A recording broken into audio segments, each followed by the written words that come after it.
विद्यार्थी मित्रांनो नमस्कार. मी डॉक्टर भारत यलगडाख, सहाय्यक प्राध्यापक, department of geography, KRT art, BH commerce आणि M science, popularly known as a KTHM college. विद्यार्थी मित्रांनो, सर्वप्रथम आजच्या तासिकामध्ये मी तुमचे सरचे स्वागत करीत आहेत. आपण 2999 एन्व्हायरमेंटल अवेअरनेस हा जो कंपल्सरीचा पेपर आहे, यामधील चॅप्टर नंबर 3 इकोसिस्टीम या टॉपिक विषयी चर्चा करत आलो आहे. विद्यार्थी मित्रांनो, हा सेमिस्टर 3 मध्ये पहिल्या सेमिस्टर 3 मधला असणारा हा पेपर, त्यामधील चॅप्टर नंबर 3 इकोसिस्टीम किंवा परिसंस्था हा भाग बघत आलो आहोत. विद्यार्थी मित्रांनो, मागील तासिकेला आपण बघितलं की डेझर्ट इकोसिस्टीम म्हणजे काय, डेझर्ट इकोसिस्टीम मध्ये असणारं प्राणी जीवन असेल, वनस्पती जीवन असेल, याविषयी चर्चा केली. विद्यार्थी मित्रांनो, आपण डेझर्ट सिस्टीम मध्ये असणाऱ्या जैविक असतील किंवा अजैविक घटक असेल, या जैविक घटकांचा आणि अविजैविक घटकांचा एकमेकाशी असणारा आंतरक्रियांचा सहसंबंध कसा याचाही आपण या ठिकाणी विचार केला. म्हणजे थोडक्यात आपण असा विचार करत असताना किंवा या गोष्टीचं महत्त्व सांगत असताना की डेझर्ट इकोसिस्टीम किती महत्त्वाची आहे. डेझर्ट भारतातील असेल किंवा महाराष्ट्रातील असेल किंवा जगातील असेल, कोणकोणत्या ठिकाणी डेझर्ट इकोसिस्टीम आढळतात याचा आपण या ठिकाणी विचार केला आहे. म्हणजेच असणाऱ्या ह्या डेझर्ट सिस्टीम असेल, या डेझर्ट सिस्टीम असेल की हा या पृथ्वीतलावरती किती महत्त्वाचे आहेत याचा आपण या ठिकाणी विचार केला. म्हणजे थोडक्यात डेझर्ट इकोसिस्टीम म्हणजे काय, अशाच जगामध्ये किंवा पृथ्वीवरती वेगवेगळ्या प्रकारच्या डेझर्ट इकोसिस्टीम आहे. त्या डेझर्ट इकोसिस्टीम मधील असणाऱ्या जैविक असेल, अजैविक घटक असेल, या मधले असणाऱ्या आंतरक्रिया, याविषयी असणाऱ्या गोष्टी, त्याचबरोबर वेगवेगळ्या प्रकारच्या असणाऱ्या डेझर्ट इकोसिस्टीम कोणकोणत्या आहेत त्याविषयी आजच्या तासिकेला आपण चर्चा करणार आहोत. तर बघूया वेगवेगळ्या प्रकारच्या डेझर्ट इकोसिस्टीम. चला विद्यार्थी मित्रांनो, उष्ण वाळवंटी आपण म्हटलं की डेझर्ट इकोसिस्टम असेल किंवा उष्ण वाळवंटी परिसंस्थेचे वेगवेगळे प्रकार सांगितले. आता वेगवेगळे प्रकार म्हणजे नेमकं काय, की आपण मागे सांगितलं की उष्ण वाळवंटी परिसंस्था कुठे आढळून येते, का आढळून येते. परिसंस्थेचे प्रकार बघत असताना आपल्याला बघितलं आहे की जगातील अनेक अशा उष्ण वाळवंटी प्रदेशामध्ये बरेच सौम्य असले तरी त्यामध्ये सर्वात महत्त्वाची गोष्ट मगाशी सांगितल्याप्रमाणे जैविक घटक असेल किंवा अजैविक घटक असेल, यामध्ये काही ना काही मोठ्या प्रमाणावर तफावत आढळते. म्हणजे जर आपण असा विचार केला की प्रत्येक प्रदेशामधील असणारे प्राणी जीवन असेल, वनस्पती जीवन असेल, यामध्ये काही प्रमाणामध्ये भिन्नता आढळते. म्हणून आपण असा एक विचार केला की ह्या गोष्टीमध्ये भिन्नता असत आढळत असल्यामुळे सर्वात महत्त्वाची गोष्ट की उष्ण वाळवंटी ही एक संस्था किंवा एक स्वतंत्र परिसंस्था या ठिकाणी मानली गेली आहे. म्हणजेच असणाऱ्या जैविक आणि अजैविक घटकामध्ये काही प्रचंड मोठ्या प्रमाणात तफावत आढळून येते आणि या तफावतीमुळेच या ठिकाणी एक स्वतंत्र अशी उष्ण वाळवंटी परिसंस्था निर्माण झाली आहेत, असं आपल्या या ठिकाणी म्हणता येईल. थोडक्यात या असणाऱ्या वनस्पती जीवन असेल किंवा प्राणी जीवन असेल, या प्राणी जीवनामुळे असेल किंवा वनस्पती जीवनामुळे असेल, वेगळ्या प्रकारचे जरी साम्य असले तरी या जैविक आणि अजैविक घटकांमुळे या ठिकाणी तफावत किंवा भिन्नता आढळत असल्यामुळे या ठिकाणी उष्ण वाळवंटी ही एक स्वतंत्र परिसंस्था मानली जाते. आता अशा वेगवेगळ्या प्रकारच्या जगामध्ये असणाऱ्या प्रमुख वाळवंटी परिसंस्था कोणकोणत्या आहेत, या परिसंस्था आपण बघूया. त्यामध्ये सर्वात महत्त्वाची येते, पहिली येते जी सहारा वाळवंट परिसंस्था, दुसरी येते अरेबिया वाळवंट परिसंस्था, गोबी वाळवंट परिसंस्था, त्यानंतर नबी वाळवंट परिसंस्था, त्यानंतर कलहरी वाळवंट परिसंस्था, त्यानंतर कोलोरॅडो वाळवंट परिसंस्था आणि अटाकामा वाळवंट परिसंस्था. त्यानंतर म्हणजे अशा प्रकारच्या वेगवेगळ्या प्रकारच्या परिसंस्था सांगत असताना आपल्याला शेवटचा जो तो ग्रेट ऑस्ट्रेलियन वाळवंट परिसंस्था, अशा 8 प्रकारच्या जगातील वाळवंटी परिसंस्था आहेत. यामध्ये असणाऱ्या जैविक असेल, अजैविक घटकामध्ये वेगवेगळ्या प्रकारच्या आंतरक्रिया असल्यामुळे या ठिकाणी असणाऱ्या सहारा वाळवंट असेल किंवा अरेबियन वाळवंट प्रदेश असेल किंवा गोबी वाळवंट परिसंस्था असेल किंवा नबी वाळवंट परिसंस्था असेल, यामध्ये वेगळ्या प्रकारचं साम्य आढळत नसल्यामुळे या ठिकाणी भिन्नता आढळते. या ठिकाणचं वनस्पती जीवन असेल, प्राणी जीवन असेल, यामध्येही भिन्नता आढळते. त्यामुळे प्रत्येक वाळवंट परिसंस्थेचे वेगळे असे वैशिष्ट्य पण आपल्या या ठिकाणी सांगता येईल. तर चला बघूया की प्रत्येक वाळवंट परिसंस्था कुठे आढळते, त्या ठिकाणी कोणकोणत्या प्रकारचे पाणी जीवन आहे, कोणकोणत्या प्रकारचे वनस्पती जीवन आहे, याचा आपण मागोवा घेऊया.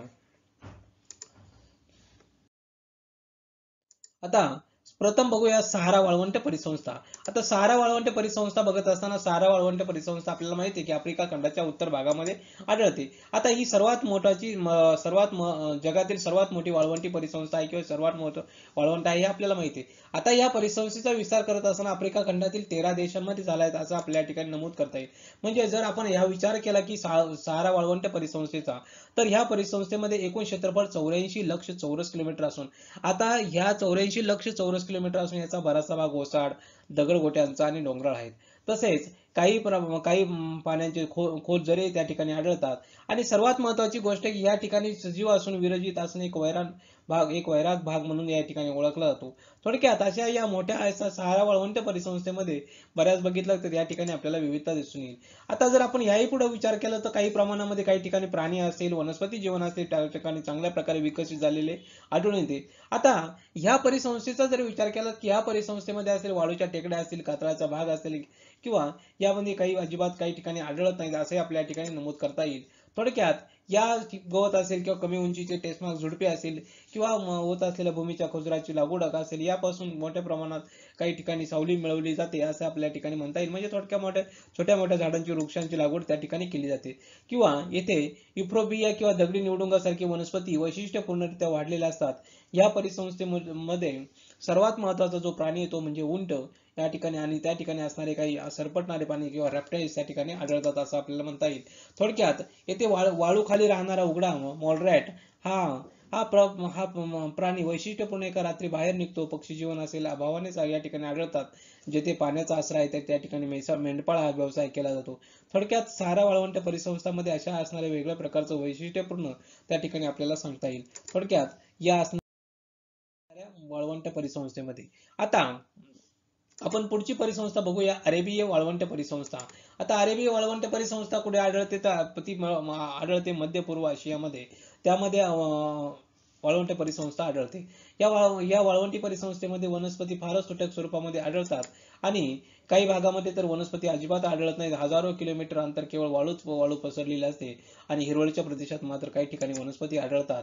या वाळवंटातील गवताळ भाग हा कोरडा गवताळ प्रदेश म्हणूनही ओळखला जातो आणि हिरवळच्या जागी काही ठिकाणी शेती केली जाते. त्या ठिकाणी काजू असेल, कॉफी असेल, ज्वारी असेल, बाजरी असेल, गहू असेल, तांदूळ ह्या पिकाचे उत्पादन त्या ठिकाणी केले जाते.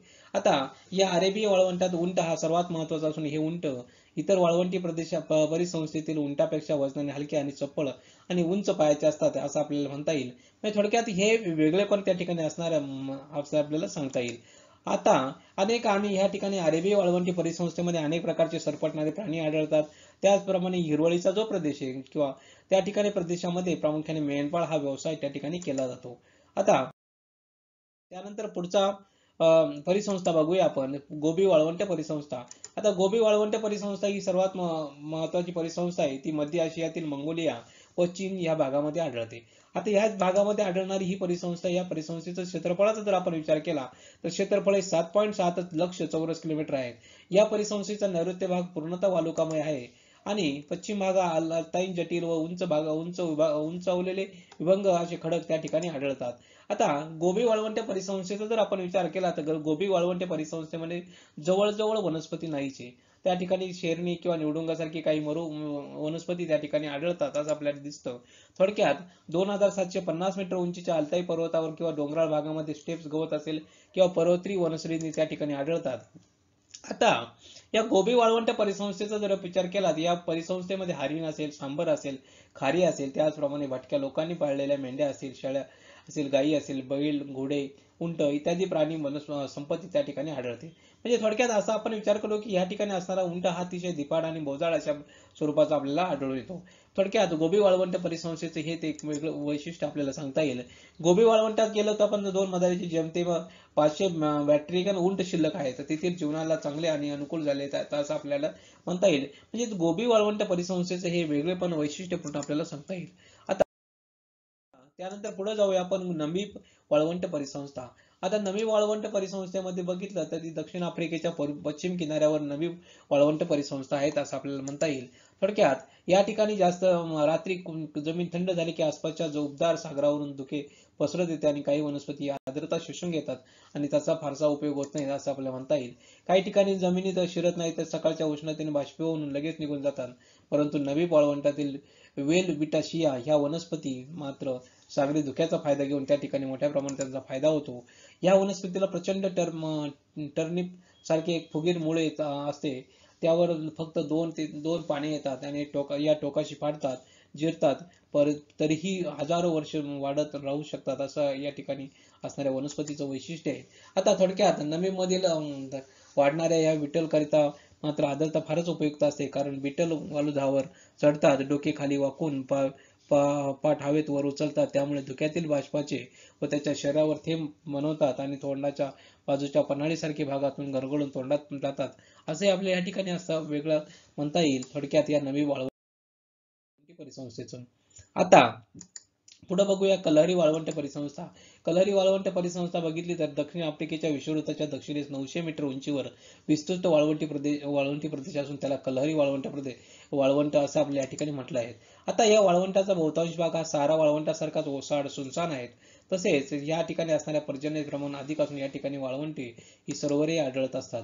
ज्या भागामध्ये पर्जन्याचे प्रमाण अधिक असते तेथे वनस्पती मोठ्या संख्येने आढळतात आणि ह्या वाळवंटी परिसंस्थेमध्ये पर्जन्याचे प्रमाण अधिक असल्याने त्या ठिकाणी जीवजंतूचे प्रमाण अधिक आढळते असं आपल्या ठिकाणी म्हणता येईल. यात येथील असणारे खार असेल झुपकेदार शेपटीच्या छत्रीसारखा उपयोग करून त्याचं सावलीत बसल्या जातात असं आपल्या ठिकाणी म्हणता येईल. थोडक्यात आता पुढची एक परिसंस्था बघूया कोलोरॅडो वाळवंट परिसंस्था. आता कोलोरॅडो वाळवंट परिसंस्थेचा जर विचार केला कोलोरॅडो वाळवंट परिसंस्था एक तर संयुक्त संस्थानामधील पश्चिम टेक्सास पासून दक्षिणेस न्यू मेक्सिको, ॲरिझोना, कॅलिफोर्निया, दक्षिण नेवाडा किंवा उटापर्यंत ही पसरलेली आहेत असं आपल्या ठिकाणी म्हणता येईल. या वाळवंटी परिसंस्थेमध्ये इतर वाळवंटी संस्थांपेक्षा अधिक विविधता आढळते. येथील वाळवंटात क्रिओसोट झुडपे असेल, अस्सल निवडुंग असेल ही वैशिष्ट्यपूर्ण वनस्पती त्या ठिकाणी आहेत. क्रिओसोट ही झुडपाच्या मुळाची एवढी दाट जाळी बनते की त्याच्या आसपास अनेक मीटरपर्यंत दुसरी कोणतीही वनस्पती उगवू शकत नाही आणि उगवू शकत नसल्यामुळे या ठिकाणी असणाऱ्या वनस्पतींचं वेगळेपण या ठिकाणी असतं. अस्सल निवडुंग ह्याच वाळवंटी परिसंस्थेमध्ये आढळतो. तसे येथे ते वादळी पाऊस पडल्यानंतर त्यावर गवत किंवा काटेरी वनस्पती उगवतात. या परिसंस्थेमध्ये उंट असलेले रोड रनर असलेले हे प्राणी महत्वाचे असून रोड रनर हे प्राणी चपळाईने धावून सरडे, विंचू, साप यांची शिकार करतात. असे ह्या कोलोरॅडो वाळवंटी परिसंस्थेमध्ये असणारे वेगळेपण त्या ठिकाणी आपल्याला सांगता येईल. पुढची जी शेवटची परिसंस्था आहे त्याला म्हणतात ग्रेट ऑस्ट्रेलियन वाळवंट परिसंस्था. आता ग्रेट ऑस्ट्रेलियन वाळवंट परिसंस्थेचा जर आपण विचार केला तर ही वाळवंट परिसंस्था व्हिक्टोरिया वाळवंट परिसंस्था ह्या नावाने देखील ओळखली जाते. आता या ठिकाणी सर्वात महत्वाची गोष्ट आहे की या ठिकाणी असणारे तुरळक असे खुरटे गवत त्या ठिकाणी उगवते आणि याचा गवताचा फायदा घेऊन या ठिकाणी पशुपालक घोडे असेल जनावरे त्या ठिकाणी चारतात किंवा त्या ठिकाणी पशुपालन हे व्यवसाय केले जातात. या ठिकाणी उंट असेल, कांगारू असेल, शामृग असेल यासारखे सस्तन प्राणीही त्या ठिकाणी आढळतात. या ठिकाणी बऱ्याच वाळवंटी प्रदेशात जलसिंचनाच्या सुविधा निर्माण झाल्यामुळे वाळवंटी परिसंस्थेचे स्वरूप त्या ठिकाणी बदलत आहेत असं आपल्याला म्हणता येईल. अशा प्रकारे विद्यार्थी मित्रांनो आपण जगातील वेगवेगळ्या प्रकारच्या असणाऱ्या वाळवंटी परिसंस्था बघितल्या. याविषयी कोणाच्या मनात काही शंका प्रश्न निर्माण झाले असेल तर आपण या ठिकाणी माझा मेल आयडी दिलाय, यावरती आपण मेल करू शकता. विद्यार्थी मित्रांनो अशाच प्रकारची एक इकोसिस्टम घेऊन आपण पुढील तासिकेला भेटूया. तोपर्यंत धन्यवाद. Thank you very much.